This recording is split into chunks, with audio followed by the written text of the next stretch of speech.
Muy bien, bienvenidos a esta segunda parte de los cultos sobre el paso de primavera a otoño. Vamos a seguir hablando del concepto Emmanuel, pero antes de empezar vamos a hacer una pequeña oración.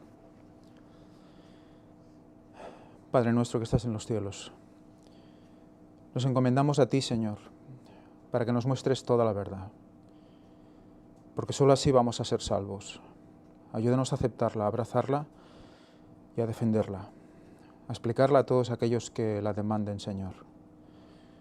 Te pedimos que abras nuestros corazones y que seas tú el que hable y no yo. Te lo pedimos todo en el nombre santo de Jesús. Te pedimos perdón por nuestros pecados. Amén.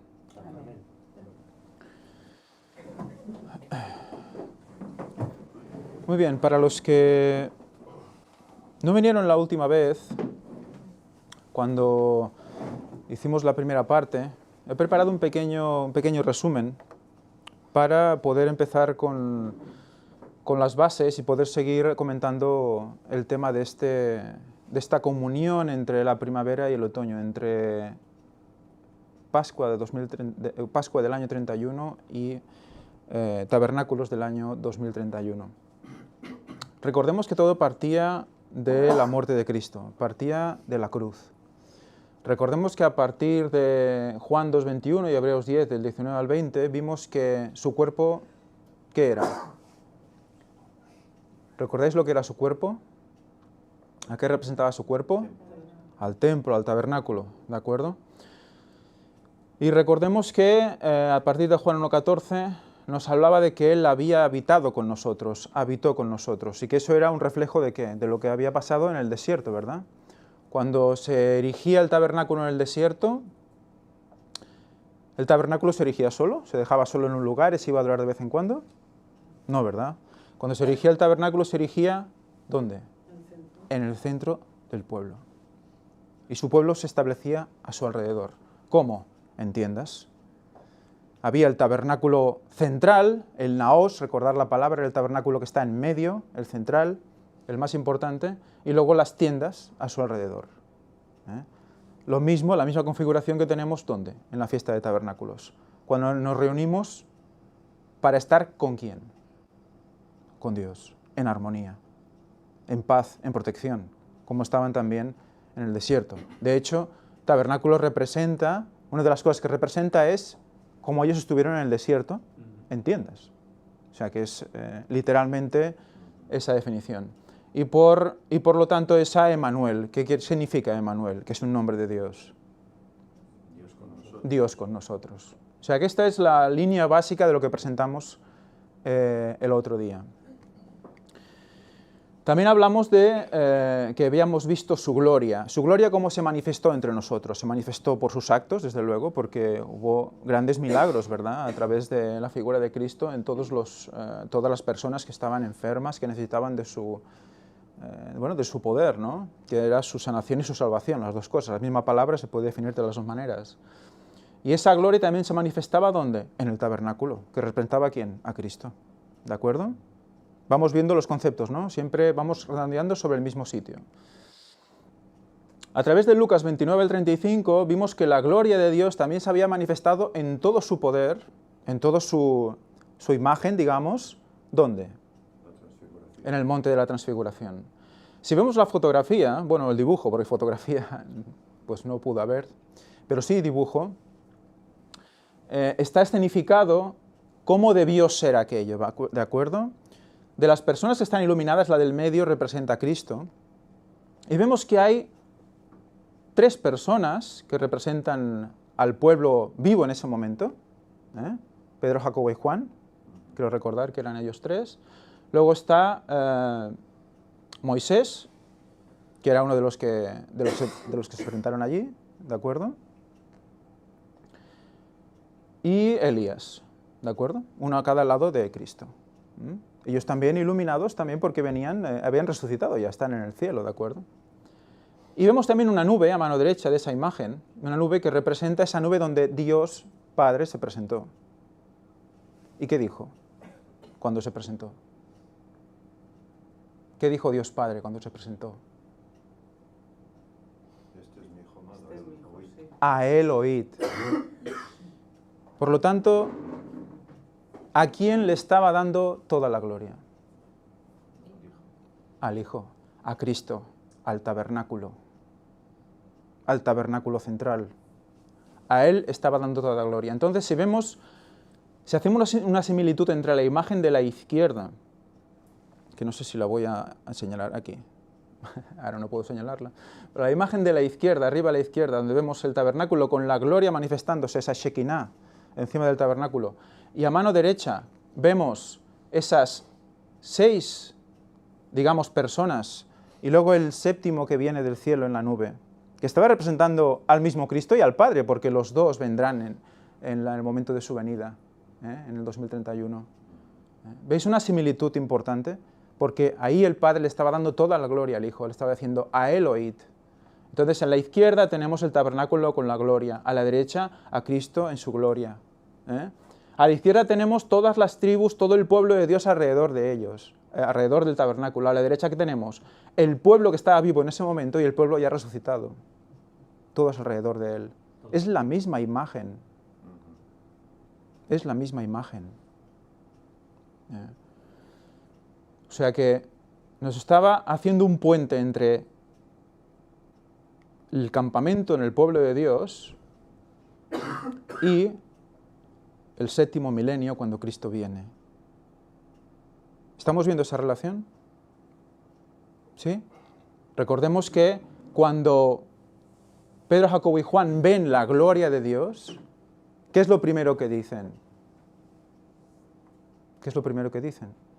Hagamos enramadas, ¿verdad? Hagamos tabernáculos. Por lo tanto, ellos ya tenían conciencia de qué significaba que la gloria de Dios se manifestara en todo su poder. De dentro les sale, hagamos tabernáculos. Entonces estamos ligando ya que, otra vez, el tabernáculo en el desierto con el séptimo milenio, la segunda venida de Cristo y tabernáculos. Y partiendo todo ¿de dónde? De la cruz, de la figura de Cristo encarnado. Fijaros qué poder tiene la encarnación de Cristo. La encarnación de Cristo tiene una profundidad que no nos la vamos a acabar nunca. Y fijaros qué profundidad quiere también la doctrina del tabernáculo. Porque sí, podemos conocer los sacrificios, conocemos que representaban a Cristo, pero no se acaba ahí. Hay algo más allá. Y eso es lo realmente impresionante de todo, ¿no? Que nunca se acaba el conocimiento de las cosas, de ciertas cosas, sino que todo lo que representa a Cristo no tiene fin. Y vamos a seguir viendo cosas. Luego hay otra línea, espero que no os perdáis, otra línea que sale de la cruz que va directamente ¿a dónde? A la segunda venida de Cristo en el tercer milenio, porque Él dice, recordáis la conversación que tiene con los fariseos, ¿no? Este templo, si lo destruís, en 3 días lo levantaré. Y ellos dicen, se ha construido en 46 años y tú dices que en 3 días lo levantarás. Y luego la Biblia aclara, Él no hablaba del templo de su cuerpo. Entonces, directamente la cruz ya nos está llevando ¿a dónde? Al tercer milenio. Y recordad que estuvimos hablando de que el hecho de que habitara con nosotros tenía una explicación en la Strong que nos hablaba de que significaba extender tabernáculo. O sea, que cada vez que Cristo viene, cada vez que Cristo se manifiesta, es como si extendiera su tabernáculo porque Él es el tabernáculo. Recordemos que en Apocalipsis también nos recuerda que en la Nueva Jerusalén, Él y el Padre son el tabernáculo. O sea que siempre estará el tabernáculo en la figura de Cristo. Siempre.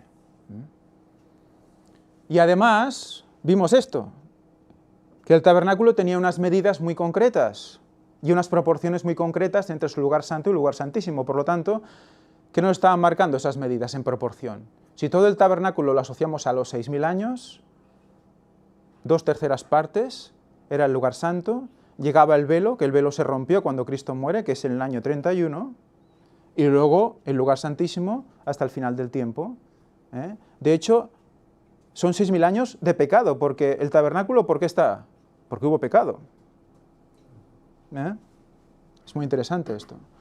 O sea que, fijaros como de la cruz llegamos a la fiesta de tabernáculos, pero llegamos también a la fiesta de tabernáculos del año 2031, séptimo milenio, tercer milenio, y además llegamos ¿a qué?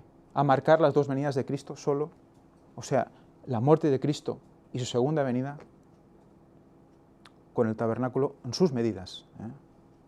O sea que el año, la fiesta y el milenio, todo a partir de la cruz. ¿Qué fue? ¿Dónde? En primavera. Por lo tanto, en primavera de Pascua, primavera del año 31 Pascua, llegamos a otoño tabernáculos 2031. Esa fue la conclusión a la que llegamos el día anterior. Y con eso debemos quedarnos, con estas asociaciones de ideas, sobre todo basándonos en lo que vimos, lo que pasó en el desierto. Eso nos va a servir para muchísimo. Parece que fue una anécdota del desierto, parece que fue una experiencia hebrea del pasado, pero eso nos va a servir para comprender muchísimas cosas y para asociar lo que es primavera con otoño. ¿Por qué tuvimos que parar en primavera primero? Pues para seguir estudiando esta asociación y el camino que vamos a recorrer desde la primavera, vamos a estudiar un poquito las fiestas anuales con esta visión, con este punto de vista que tenemos ahora y en clave actual.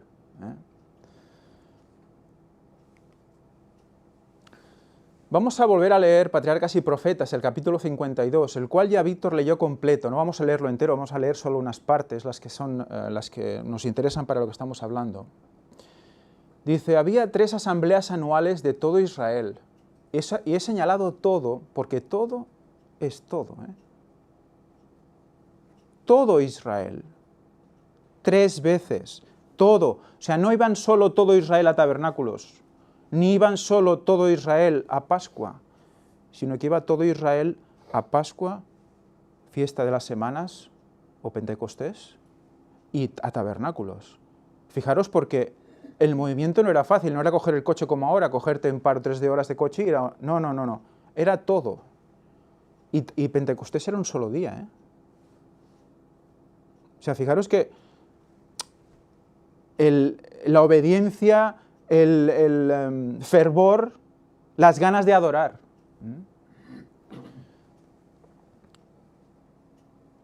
Y dice, todo Israel para rendir culto en el santuario. Por lo tanto, imaginaros todo el pueblo, todo Israel y todos ¡pam!, al santuario. La idea se va viendo ya, ¿no? El concepto, el santuario, el centro de adoración. Por algún tiempo Silo fue el lugar de reunión, pero más tarde Jerusalén llegó a ser el centro del culto de la nación. Jerusalén, el centro. Y allí se congregaban las tribus para las fiestas solemnes. El pueblo estaba rodeado de tribus feroces y belicosas, ansiosas de apoderarse de sus tierras. Sin embargo, 3 veces al año todos. Las 3 veces todos. Los hombres robustos, fuertes para la guerra y toda la gente que podía soportar el viaje tenían orden de dejar sus casas para dirigirse al lugar de reunión cerca del centro del país. ¿Qué impediría a sus enemigos que se precipitasen sobre aquellas moradas y familias sin protección y destruirlas a sangre y fuego? ¿Qué estorbaría una invasión de la tierra? ¿Qué reduciría a Israel a cautiverio bajo el dominio de algún enemigo extraño? Dios había prometido ser el protector de su pueblo. El ángel de Jehová acampa en derredor de los que le temen y los defiende. Salmos 34:7. Mientras los israelitas subieran para adorar, el poder divino refrenaría a sus enemigos. Fijaros cómo es una condición también. Es una condición, no es una opción. No es una opción. Tenían que subir a adorar. Era una prueba de fe, era una muestra de fe. Dios había prometido, yo arrojaré de tu presencia a las naciones y ensancharé tu territorio.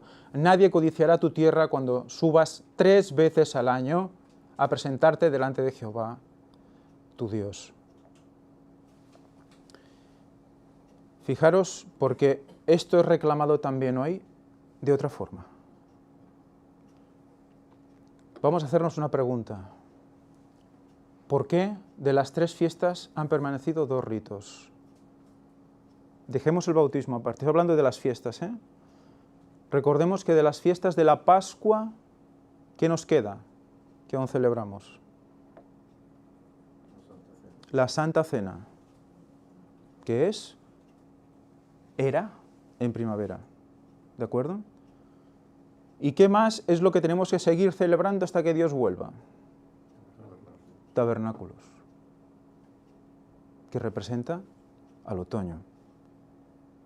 ¿Veis que ya es para quedarse un poco, porque hay 3 fiestas? Pero de Pascua nos quedamos con la Santa Cena y de Tabernáculos nos quedamos con esa reunión en la cual vamos a ¿qué? A disfrutar de la presencia de los hermanos y de Dios entre nosotros, Emmanuel. Vamos a analizar esto porque es muy interesante. Vuelve a ligarnos las 2 fechas, las 2 fiestas, y las liga para siempre hasta que Cristo vuelva.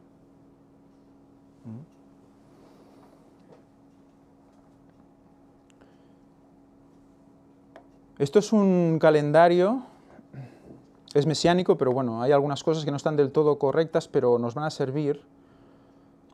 En el primer mes, que es primavera, Aviv, marzo, abril, es cuando se celebra la Pascua, y ahí, el 14 por la tarde, es cuando Cristo muere crucificado, y es cuando se celebraba la cena de Pascua. Y si vemos el séptimo mes, que 6 meses después, justamente 6 meses después, o sea que creo que también esto nos tiene que hacer reflexionar un poquito, esa numeración, tenemos 2 ritos que aún tenemos que mantener hasta el final, y había 6 meses de separación entre ellos, también nos dice algo, ¿verdad? Y si vemos las festividades también del séptimo mes, en el día 1 teníamos la fiesta de las trompetas, en el día 10 Yom Kippur, pero en el del 14, 15, la noche del 14 empezaba el día 15 y era la fiesta de Sukkot o tabernáculos, ¿de acuerdo? Que duraba una semana. O sea, son 2 fiestas paralelas, ¿de acuerdo? Y vemos cómo hemos demostrado que la cruz nos lleva al tabernáculos. Están unidas por la cruz.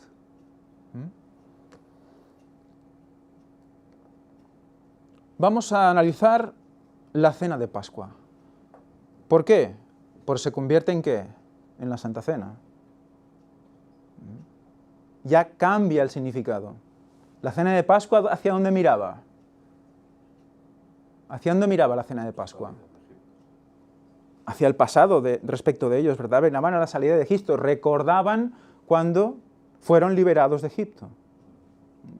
Y en la cena de Pascua, ¿cómo estaban dispuestos en la mesa? Todos alrededor de ¿qué? Del Cordero. El Cordero estaba en el centro. ¿Vemos la disposición otra vez de nuevo? El Cordero en el centro.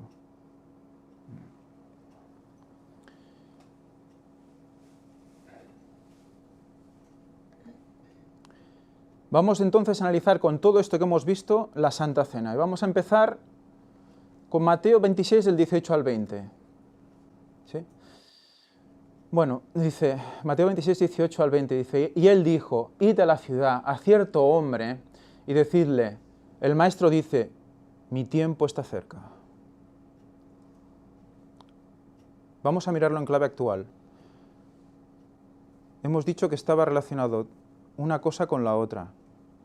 Primavera con otoño, Pascua con tabernáculos, y todo en relación a la venida de Cristo. Vamos a verlo en clave actual, en clave nosotros. Mi tiempo está cerca. En tu casa, lo pongo entre paréntesis porque es una traducción libre. Vamos a ver que en realidad no dice eso. Vamos a analizarlo. En tu casa voy a celebrar la Pascua con mis discípulos. Y los discípulos hicieron conforme Jesús les había mandado y prepararon la Pascua. Al caer la tarde, se sentó a la mesa con los 12. Si vemos las zonas señaladas en rojo y leemos literal, dice, el tiempo señalado de mí cerca está siendo. Vemos una clara coincidencia, un claro paralelismo con el momento de hoy. También. Hacia ti estoy haciendo la Pascua. Hacia ti está hablando cuando habla de ese cierto hombre. A ese cierto hombre, que puede ser cualquiera, dice, hacia ti estoy haciendo la Pascua con los aprendedores de mí. En otra versión dice, cierto hombre, y hace una aclaración que dice, fulano de tal. Resulta que fulano de tal yo no sabía que era una expresión que está en el diccionario. Viene del árabe. Fulano, mengano y zutano, parece ser que podían ser personajes árabes y viene de entonces. Entonces, fulano de tal puede ser cualquier persona. Entonces tenemos que imaginarnos a Cristo que envía a sus discípulos a decirle a cualquier persona, mi tiempo está cerca. ¿Suena de algo esto? Sí, ¿no? Mi tiempo está cerca. Déjame cenar contigo y celebrar la Pascua, que mi tiempo está cerca.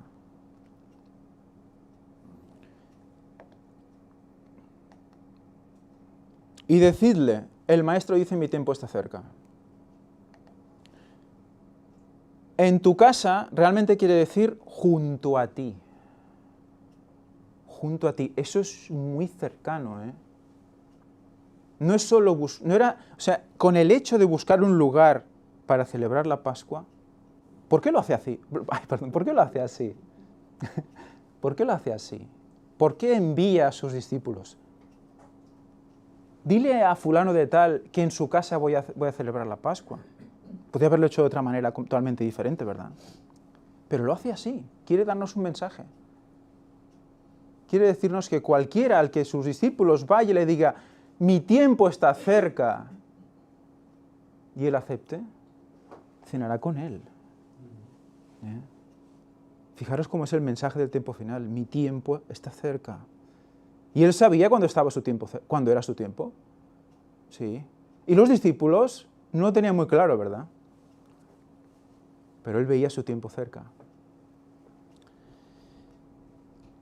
Junto a ti voy a celebrar, quiere decir hago. Junto a ti hago la Pascua con los discípulos de mí. Con tiene un significado interesante que quiere decir en medio. Otra vez. Recordamos que en medio central nos está persiguiendo constantemente desde hace ya muchísimo tiempo con respecto a Cristo. Él es el centro. Por lo tanto, mensaje Cristo-céntrico. ¿Os imagináis la cena de Pascua? Al caer la tarde se sentó a la mesa con los 12, en medio de los 12. ¿Cómo debía ser esa cena? Recordad que la cena de Pascua era el cordero y alrededor todos comiendo ese cordero, ¿verdad? Y aquí que, ¿os imagináis a Cristo en un lado solo orando y los demás ahí hablando entre ellos? Cristo era el centro de atención. Todos alrededor de Cristo. ¿Cuántos? 12. Entonces, ¿tiene algo que ver esta imagen con esta? ¿Tiene algo que ver? Es realmente emocionante esto. Fijaros lo que estaba diciendo Cristo. Decidle a fulano de tal, mi tiempo está cerca. Decidle a cualquiera que veis por la calle, mi tiempo está cerca. ¿Qué estaba diciéndoles? Sí, que su tiempo estaba cerca en la primera, en el año 31. Pero estaba diciendo tabernáculos. Eran 12 discípulos, no eran uno de cada tribu, pero eran 12. Y podíais decir, bueno, están también los sacerdotes y los levitas, pero es que ellos formaban parte del tabernáculo, porque ¿a quién representaban también? A Cristo.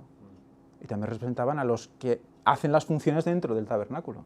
El mismo tabernáculo no podía funcionar sin los levitas. Formaban parte de ellos. seremos esos sacerdotes. Esa es la idea también, ser uno con ellos, ser uno con Cristo, perdón. Esos sacerdotes eran uno con el tabernáculo, nosotros tenemos que ser nación santa, ¿recordad? Real sacerdocio, nación santa. O sea que ahí en esa imagen del tabernáculo y las 12 tribus y esa tribu de levitas hay mucho significado. Lo que somos y lo que debemos ser. Somos parte de esos 12 que están viendo a Cristo como no entendiendo nada, pero tenemos que llegar a ser esos 144.000 que son como Cristo también. Hay mucho ahí. El 13 es Cristo y son esos levitas también. Entonces, en esta línea que hemos visto antes, desde la cruz hasta la fiesta de tabernáculos, pasando por el campamento, vemos que también estamos pasando por la reunión de Pascua. Hay esa unión entre esas dos cosas.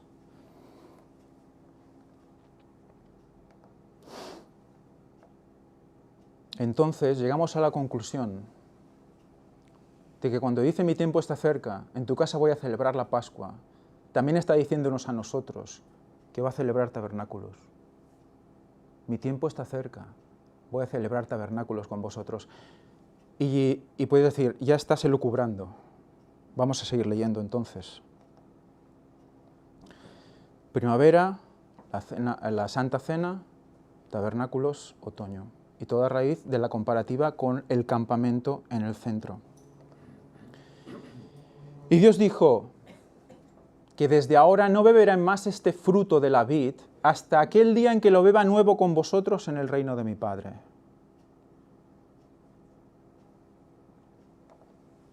¿Cuándo hay vino nuevo?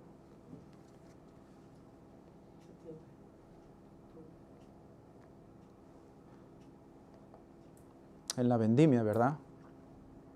En la vendimia es cuando se recoge el vino nuevo. Entonces, cuando le está diciendo que no beberá más con vosotros hasta el reino, hasta que esté con ellos en el reino de su Padre, ¿qué le está diciendo?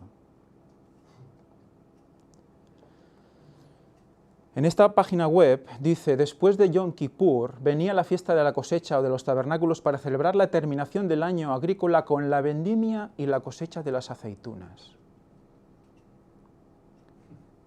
Qué interesante, ¿verdad? Porque no le dijo, volveré a comer el pan nuevo con vosotros, volveré a beber el vino nuevo con vosotros.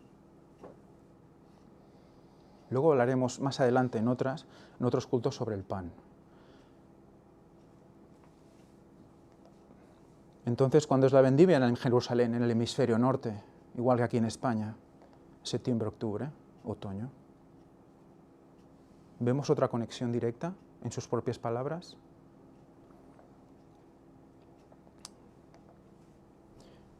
Y solo de ver esto me vino a la mente el versículo de Apocalipsis 3, 20, 21. Porque es súper amplio. He aquí yo estoy a la puerta y llamo. Si alguno oye mi voz y abre la puerta, entraré a él y cenaré con él. ¿Cuándo dice Cristo que volverá a estar con ellos de nuevo? Lo dice en una cena, No lo tomaré de nuevo hasta que no esté con vosotros en el reino de mi Padre. Por lo tanto, cenará con nosotros de nuevo. ¿Cuándo? En la vendimia. Y Él conmigo.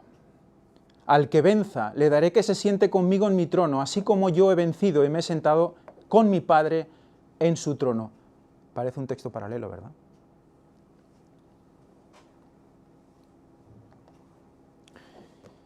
Deseo a todas las gentes, página 123. En el primer banquete al cual asistió con sus discípulos, Jesús les dio la copa que simbolizaba su obra en favor de su salvación.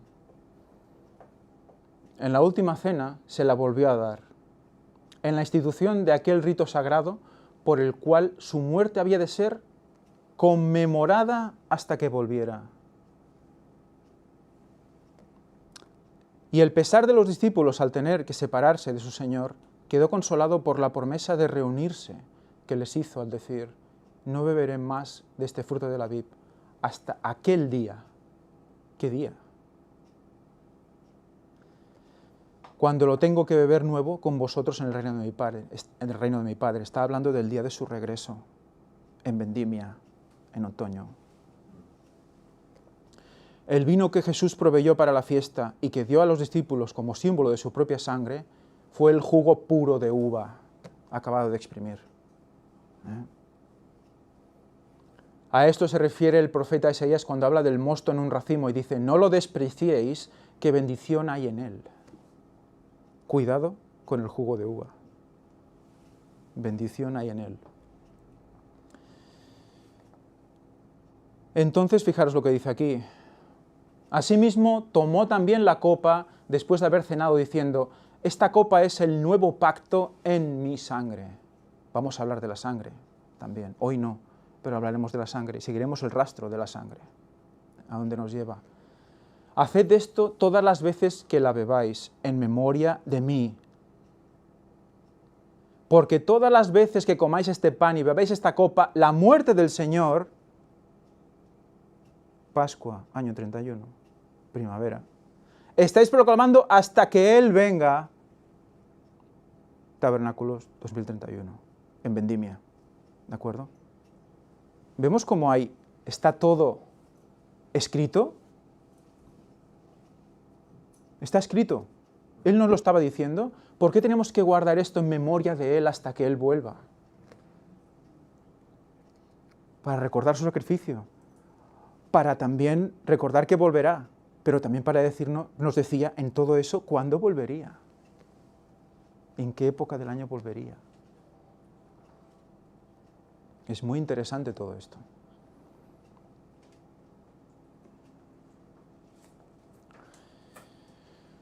Y luego, en clave actual, veamos cómo también desde el momento de la Santa Cena hasta su muerte, hay unos pasos que nos tienen que sonar. Hemos visto que la Santa Cena representaba a esos tabernáculos actuales. Los que celebren tabernáculos hasta que Cristo vuelva, lo estarán esperando, ¿verdad? ¿Por qué? Porque serán uno entre ellos, ¿cierto? Buscarán ser hermanos de sus hermanos. Recordemos que la lluvia tardía no cae si no estamos unidos entre nosotros. Recordad esto, Lo dice Elena White. No cae sobre nosotros si no estamos unidos. Por lo tanto, tenemos que estar celebrando ese tabernáculo especial cuando podamos, porque si no estamos bien unidos, no va a caer esa lluvia.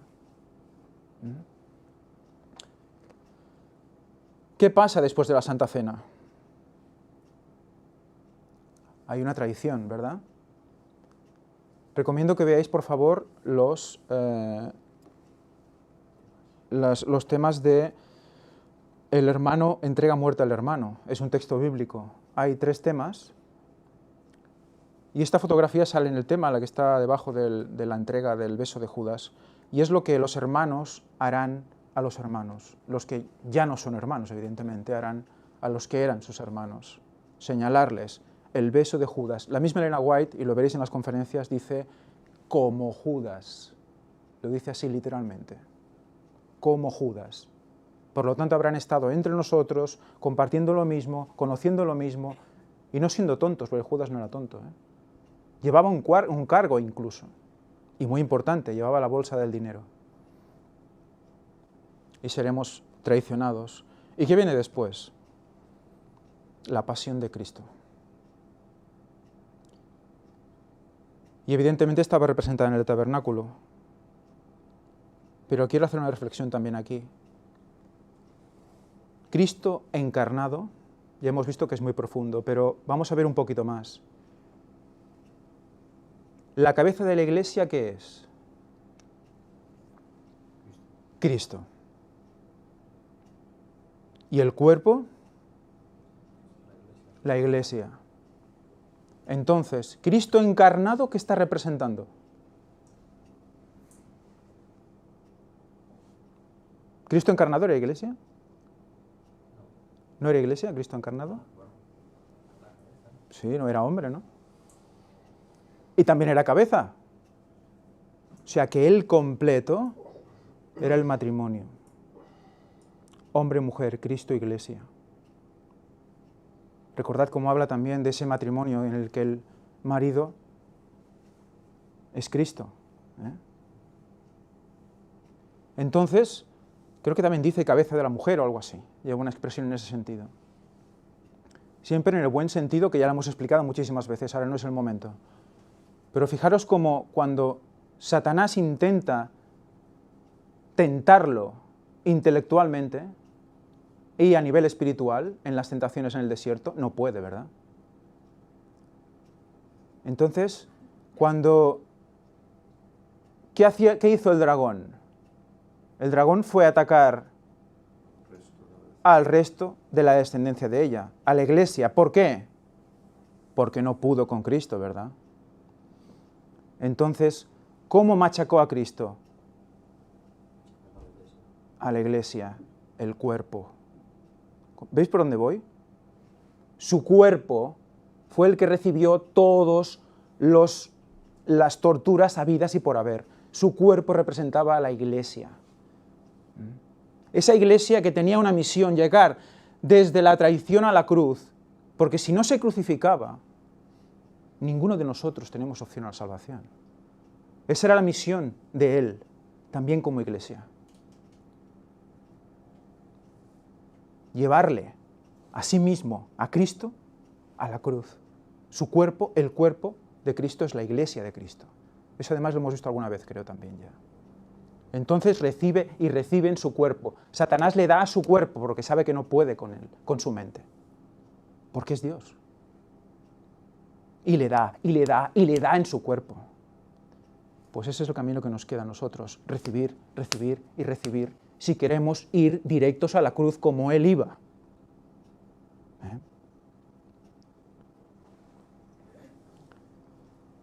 ¿Y por qué recibía? ¿Porque estaba callado? Daba un mensaje, ¿verdad? Daba la verdad presente en ese momento, ¿verdad? Él y todos los discípulos después de él. ¿Cuál era el mensaje entonces? Yo soy Dios. Creed en mí y venceréis. ¿Cuál es el mensaje de la verdad presente hoy? Los 3 ángeles y el cuarto, y sobre todo, porque estamos ya llegando al final, Cristo vuelve en 2031. Pues esa es la tortura que nos va a tocar por querer llegar a la cruz, porque la cruz nos lleva ¿a dónde? Como hemos visto, a tabernáculos. Se cierra el círculo. Si celebramos tabernáculos en la tierra, que es esa Santa Cena, porque es muy curioso, porque cuando nos juntamos unas cuantas veces al año, ¿qué hacemos? La Santa Cena, ¿verdad? Pero también tabernáculos, ¿verdad? Y a veces las dos cosas juntas.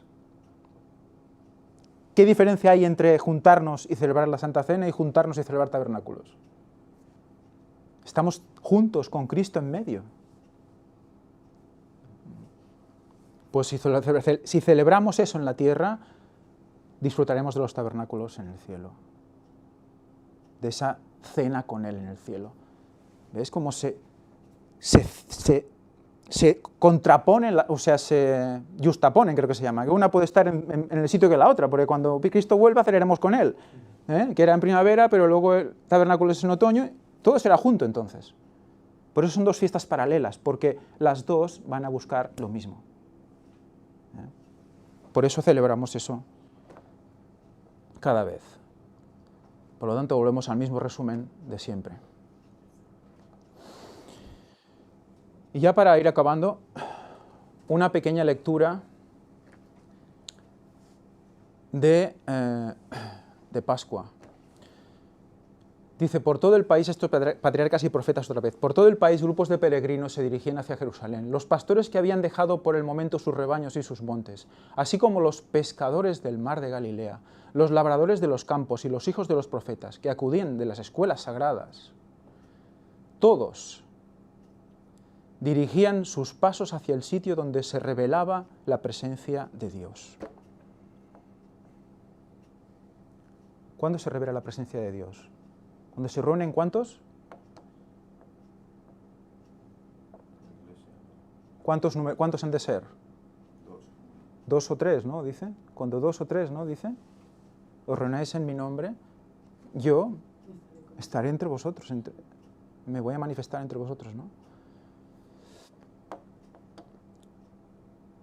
Juntos iban a ver la presencia de Dios. Viajaban en cortas etapas, pues muchos iban a pie. Las caravanas veían continuamente aumentar sus filas y a menudo se hacían muy numerosas antes de llegar a la santa ciudad. Todas las casas de Jerusalén se abrían para recibir a los peregrinos y se les proporcionaba alojamiento gratuito, pero esto no bastaba para la vasta asamblea. Y se levantaban tiendas en todos los sitios disponibles de la ciudad y de las colinas circundantes. ¿Y el templo? En el centro. ¿Veis lo interesante de esto? Si ahora viéramos Jerusalén desde arriba, en un dron, y nos fuéramos a la época de Cristo, todo el pueblo hebreo en Jerusalén. Todo el pueblo, millones y millones de personas en Jerusalén. Y las colinas, las 7 colinas que están en Jerusalén, imaginaros, llenas de tiendas todo alrededor, incluido el Monte de los Olivos, todos, y el templo, Cristo en medio. Es un mega tabernáculos.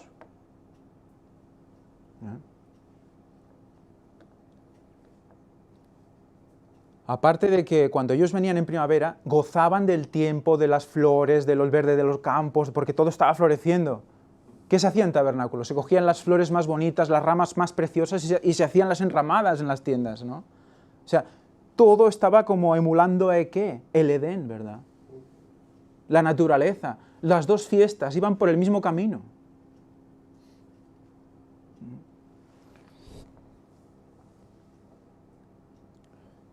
El día 14 del mes, por la noche, se celebraba la Pascua, cuyas ceremonias solemnes e imponentes conmemoraban la liberación de la esclavitud de Egipto y señalaban hacia adelante.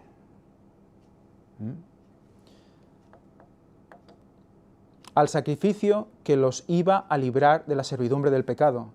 Cuando el Salvador dio su vida en el Calvario, cesó el significado de la Pascua y quedó instituida la Santa Cena para conmemorar el acontecimiento que había sido prefigurado por la Pascua.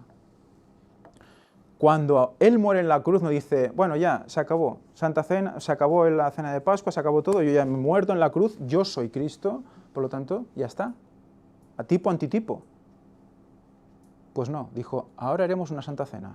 Y además la hizo ya en el día antes de morir, la noche antes. Y dice, bueno, ahora hasta que yo vuelva. Es muy interesante, porque elige ese momento para decir, voy a instaurar un rito, la Santa Cena, hasta que yo vuelva. No se para ahí, puede haber separado ahí, porque era un antitipo y un tipo. Pero no. A partir de ahí hasta que yo vuelva, con todo lo que hemos visto que significa esa asociación de ideas con la Santa Cena, ese tabernáculo, esa reunión con Dios en el centro. Están fusionadas las dos fiestas. Aquí tenemos la Jerusalén del tiempo de Jesús, más o menos, y el tabernáculo, con las tribus a su alrededor. Bueno, pues acabamos aquí, recordando este paralelismo y dejando abierto el tema para la siguiente oportunidad que pueda tener de hablar con vosotros de este tema apasionante, que es la fiesta de Pentecostés.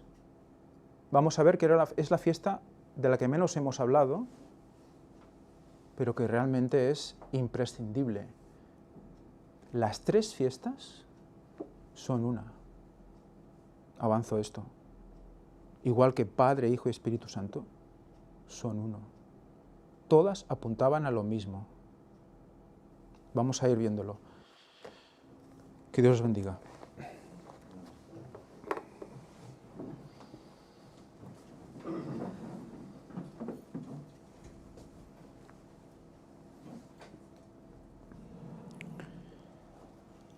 Padre nuestro que estás en los cielos, santificado sea tu nombre. Padre, gracias. Gracias porque siempre estás con nosotros. Ayúdanos a comprender todas estas cosas, a llevarlas dentro, a saber exponerlas. Ayúdanos a descansar en ti, a que todo lo que tú nos das lo sepamos aceptar y comprender y agradecer.